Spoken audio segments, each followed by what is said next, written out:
अमावस्या क्या कह रही है? हरियाली से प्यार करो। सावन में हमारी माताएं हरी हरी चूड़ियां पहनती हैं, हरे हरे कपड़े पहनने का भी भाव है कि पूरा हरा भरा, क्योंकि इस समय प्रकृति दुल्हन की तरह सजी हुई है। सावन है ना, जहां देखो वहीं हरियाली है। प्रकृति नेचर अपना श्रृंगार खुद से करती है। प्रकृति पृथ्वी माता अपना श्रृंगार खुद से करती है। कहीं ये फूल खिला है सफेद कलर का, कहीं लाल कलर का। सारी जहां गर्मियों में बंजर दिखता था, सूखा दिखता था, वहां सब जगह हरा भरा है। चिड़ियों का वो चहकना है ना, मोर का वो नाचना, यही वो मौसम है। सावन के लिए सैकड़ों गीत बने हैं। पतझड़ सावन बसंत बहार, एक बरस के मौसम चार। सावन के कितने हम लोग गीत गाते हैं। अब झूलन महोत्सव चलेगा। हरियाली तीज के दिन बिहारी जी सोने के झूले में बैठते हैं। ठाकुर जी अब श्रृंगार ठाकुर जी का झूलन महोत्सव चालू हो जाएगा। अब से झूलन महोत्सव चलेगा। ठाकुर जी झूला में बैठेंगे, झूला झूलेंगे। वाह। तो आज हम सभी निवेदन कर रहे हैं हम आपसे कि आप लोग प्रकृति से प्यार कीजिए। अपने घर में कहीं जगह हो तो छोटा ही सही एक पौधा लगाइए। आप नीम लगाइए, आम लगाइए, वट लगाइए। अपने घर में पीपल वट दूर रखिए, क्योंकि वो बड़ा विशाल पेड़ होता है, जड़ों से क्षति ना पहुंचे। पर आप सामान्य तो लगा सकते हैं। फलदार वृक्ष लगाने चाहिए घरों में, वृक्षों की छांव में। अच्छा, गर्मियों में भी वृक्षों की छांव में जितनी शीतलता होती है, आप यदि अपने घर में एक वृक्ष लगाएं बड़ा सा, और उसकी छांव आपके पूरे घर में पड़ती है, तो आपके घर का टेम्परेचर अपने आप कम हो जाएगा। इसलिए हम सभी का यह धर्म है कि हम प्रकृति से प्यार करें। हमारे त्योहार, हिंदू मान्यता, हिंदू धर्म, ये प्रकृति से प्यार करने वाला धर्म है। हम हिंदू लोग प्रकृति की पूजा करते हैं। कई लोग कहते हैं हिंदू लोग बेवकूफ होते हैं। क्यों? अरे बोले मूर्तियों की पूजा करते रहते हैं। इन लोगों को हिंदू धर्म का कोई नॉलेज नहीं है, पूर्ण ज्ञान नहीं है। आधा ज्ञान, अधूरा ज्ञान कचरा होता है।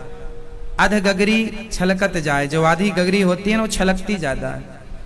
हमारे हिंदू धर्म में हम केवल मूर्तियों की पूजा नहीं करते मेरी माँ। हम लोग किस किस की पूजा करते हैं, अब जरा सुनिएगा। एक दूसरे धर्म वाले होते हैं ना, हिंदुओं को छोड़ दो आप, तो दूसरे धर्म वाले जो होते हैं वो लोग क्या करते हैं, वो लोग केवल अपने एक की पूजा करते हैं। वो कहते हैं हम एक की पूजा करेंगे, जबकि हमारे यहाँ किस किस की पूजा होती है? सुनो, हमारे यहाँ वृक्षों की पूजा होती है। पीपल की पूजा होती है, वट वृक्ष की पूजा होती है। आंवला नवमी के दिन विशेष आंवले की पूजा होती है। कार्तिक के महीने में आंवला नवमी जो आती है, आंवले नवमी को आंवले की पूजा, वट वृक्ष की पूजा, पीपल की पूजा, और ऐसे ना जाने तुलसी की पूजा, ऐसे बिल्व पत्र की पूजा, ऐसे ना जाने और कितने हैं। हमारे यहाँ किसकी पूजा हम कर रहे हैं? बोलो, प्रकृति की, पेड़ पौधों की। ठीक है। दूसरा, हम लोग पहाड़ों की पूजा करते हैं। गिरिराज जी, कामतानाथ जी, ये पहाड़ है। हम पहाड़ों के पुजारी हैं। क्यों? क्योंकि पहाड़ नहीं होंगे, वृक्ष नहीं होंगे तो कुछ भी नहीं होगा। इसलिए हम हिंदू लोग प्रकृति की पूजा करते हैं। हम नदियों की पूजा करते हैं। हमारे यहाँ गंगा को माता कहते हैं, गोदावरी को, यमुना को, सरयू को, सरस्वती को। हम किसकी पूजा? प्रकृति की पूजा। हम समुद्र की पूजा करते हैं, गंगा सागर। बाकी तीर्थ बार बार, गंगा सागर एक बार। हम सागर को पूजते हैं। हमारे यहाँ सागर को हम देवता मानते हैं। हमारे यहाँ प्रकृति की पूजा होती है। हमारे यहाँ गाय को पूजते हैं, गाय को माता मानते हैं। गावो विश्वस्य मातरः, गाय की पूजा करते हैं। हमारे यहाँ प्रकृति की, गाय हमें दूध देती है। हमारे हिंदू धर्म में एक विशेष बात बताऊं मेरी माँ, हमारे यहाँ पे ये होता है कि हम लोग एहसान कभी नहीं भूलते किसी का। दूसरे धर्म के लोग गाय का दूध पीते हैं, और गाय को मारकर हम खा जाते हैं। लेकिन हम हिंदू जैसे गाय का दूध पिए हैं, जैसे गाय ने हमें दूध पिलाया है, अब वो हमारी माता हो गई, अब हम उसका सम्मान करेंगे। आप बताइए, जो गाय का दूध पी के उसको खा जाए पकाकर, वो धर्म अच्छा है, या गाय का दूध पीकर उसे माँ का सम्मान देकर सदा उसकी सेवा करें, वो धर्म अच्छा है। इसलिए सनातन धर्म सबसे श्रेष्ठ धर्म है। हम प्रकृति की पूजा करते हैं, हम नफरत नहीं करते। हमारे यहाँ कुत्ते की रोटी भी निकलती है। पहली रोटी किसकी? गाय की। अंतिम रोटी किसकी? हम लोग कुत्ते की भी रोटी निकालते हैं कि कुत्ता भी भूखा ना रहे। हाँ या ना? हमारी पूजा और देखिए, हम और किसकी पूजा करते हैं? हमारे यहाँ कहते हैं मातृ देवो भव, माँ भगवान होती है, माँ की पूजा करो। पितृ देवो भव, पिता भगवान होता है, पिता की पूजा करो। अतिथि देवो भव, अतिथि भगवान होता, अतिथि की पूजा करो, अतिथि का सम्मान करो। और आचार्य देवो भव, गुरुजनों की पूजा, गुरुजनों का सम्मान करो। हमारे यहाँ माता, पिता, गुरु और अतिथि ये भगवान के तुल्य माने जाते हैं। हमारे यहाँ नदियाँ, समुद्र, पहाड़ ये सब भगवान के तुल्य माने जाते हैं। हम बताइए किसके पुजारी हैं? हम प्रकृति के पुजारी हैं। हमारे यहाँ और तो ठीक है, अभी नाग पंचमी आएगी तो नागों को भी हम दूध पिलाते हैं। हाँ या ना? दुनिया के किस धर्म में नाग को दूध पिलाने की परंपरा है? हमारे यहाँ जानते हैं लाखों लोग आज तक के इतिहास में सांप के काटने से मर गए होंगे, लेकिन फिर भी वो सांप इस प्रकृति में रहता है, इसलिए हम लोग उसकी पूजा करते हैं, क्योंकि वो गले में, शंकर जी के गले में रहता है। इसलिए हम शंकर जी के उसका शिव गण मान करके हम उसकी उपासना करते हैं। चल तू भी भैया भले जहर देता है, हम तुझे दूध देंगे। तेरा धर्म है जहर उगलना, हम इंसान हैं। तू अपना धर्म कर, तू अपना कर्म कर, मैं अपना कर्म करता हूँ। ये हिंदू है, ये हिंदू प्रकृति का पुजारी है। लेकिन इन्हीं हिंदुओं को जमाना ये कहता है ये ढोंगी है, ये पाखंडी है। ना जी, हमारा ही शास्त्र, हमारी ही बातें साइंटिफिक है, बाकी किसी की बात साइंटिफिक नहीं है। बाइबल में लिखा है पृथ्वी चपटी होती है, और हमारे वेद पुराणों में लिखा है पृथ्वी गोल होती है। आज वैज्ञानिकों को पता चला कि पृथ्वी गोल होती है, लगभग 100 साल पहले पता चला। हम हिंदुओं को लाखों साल से यही पढ़ाया गया वेद पुराणों में, पृथ्वी गोल होती है। तो आज सैटेलाइट के द्वारा जान पाए कि पृथ्वी गोल है, हम वेद पुराणों के द्वारा जान पाए कि पृथ्वी गोल है। वही जान पाए जो तुम आज ने खर्चा करके बताया। हमारे पूरे वेद पुराण साइंटिफिक हैं। कभी जगन्नाथपुरी जाइए, जगन्नाथपुरी के मंदिर में 12 भगवान का एक चित्र बना है मंदिर में, पत्थर का। उस चित्र में भगवान के मुंह में पृथ्वी रखी है, वो गोल है। जगन्नाथपुरी का मंदिर कितने साल पुराना है? बताओ, जगन्नाथ जी का मंदिर कितने साल पुराना है?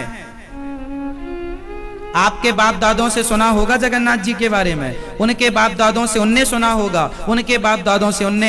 हजारों साल पुराना है साहब जगन्नाथ जी का मंदिर। हजारों साल पहले वो मंदिर बनाया गया। उस मंदिर में, जगन्नाथ भगवान के मंदिर में 12 भगवान के मुख में, यहाँ दांतों के बीच में पृथ्वी रखी हुई है, वो गोल है। हम हजारों साल पहले से जानते थे पृथ्वी गोल है। दुनिया आज चिल्ला रही है पृथ्वी गोल है, तुम आज जान रहे। हमारे यहाँ भागवत जी में एक सब्जेक्ट है भूगोल, जो हम लोग भूगोल पढ़ते हैं, ये भूगोल भागवत जी में है ऑलरेडी, पहले से, हजारों साल पहले से। हमारा वेद पुराण पूरा साइंटिफिक है। सावन में शंकर जी को दूध चढ़ता है, हाँ या ना? बोलो हाँ कि ना? इसमें पिक्चर बना दी बंबई वालों ने, कह दिया शंकर जी को दूध क्यों चढ़ाते हो? हाँ, मूर्खों को समझाए कौन? इसमें कितना बड़ा साइंस है, इसमें कितना बड़ा साइंस है। आप में से कौन बताएगा कि शंकर जी को दूध क्यों? इस शंकर जी को दूध चढ़ाने का साइंस क्या है? इसका साइंस आज मैं आपको समझाऊंगा। आप समझा सको तो आप बताओ। दूध चढ़ाते हैं, हमारी श्रद्धा है, ये तो भावना है, ठीक बात है। मैं इसका साइंटिफिक कारण बता सकता हूं। शंकर जी को दूध चढ़ाने के पीछे हजारों साल पुरानी हमारी साइंटिफिक बात छिपी हुई है, वैज्ञानिक बात छिपी हुई है। आज इस बात को शायद लाखों में कोई एक आदमी जानता होगा, पर मैं चाहूंगा आप सब जाने इस बात को। बता दूं, सुनो। ये जो सावन का महीना चलता है ना मेरी माँ, दूध ना देने वाली गाय यदि जरा सा दूध देने, जिस गाय का दूध 1 लीटर है फॉर एग्जाम्पल, जो गाय 1 लीटर दूध देती होगी वो गाय सावन के महीने में 1.5 से 2 लीटर दूध अपने आप देने लग जाती है। आपको पता है? नहीं, सावन के महीने में गायों का दूध बढ़ता है। आपने शायद गाय की कभी सेवा की हो तो इस साइंस को समझेंगे आप। इस सावन के महीने में जो बारिश होती है, तो बारिश आपको पता है गर्मियों में जितना पॉल्यूशन ऊपर जाता है वो बारिश से नीचे आता है। साइंस समझिए, हर चीज का मैं साइंस बोल रहा हूं। जितना पॉल्यूशन 8 महीने में ऊपर जाता है वो 4 महीने की बारिश में नीचे आ जाता है। प्रकृति शुद्ध होती है।